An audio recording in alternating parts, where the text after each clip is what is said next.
ollutkin mielessäin. En tiedä näkyköhän se jo päälle päin. Näkyy ainakin painaumat nyyristä, hypeneistä ja muodoista pyöristä.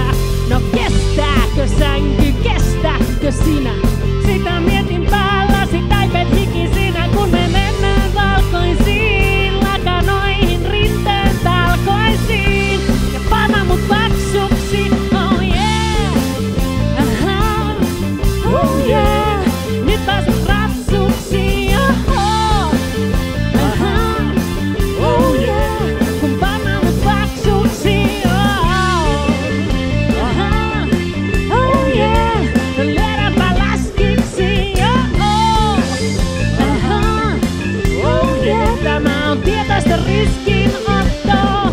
Ei olla aiemmin oltu näin. Olen yleensä alla, en päällä päin. Tehtaankohan luopua liivistä, kun katsot sammakko perspektiivistä? Ja kestääkö sänky, kestääkö sinä? Sitä mietin mummolla vintillä. Nyt kun me ei heitetä tilannetta hukkaan, kosketa liian syön kutkaa. Ja panna mut paksuksi, oh yeah, aha, oh yeah. Nyt pääset ratsuksi, oh, aha, oh yeah.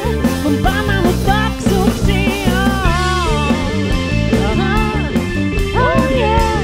Menipä härskiksi, oh, aha, oh yeah. Tämä on tietoista riskinottoa.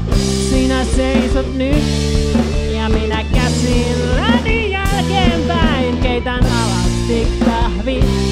Oletko valmis uuteen kierrokseen?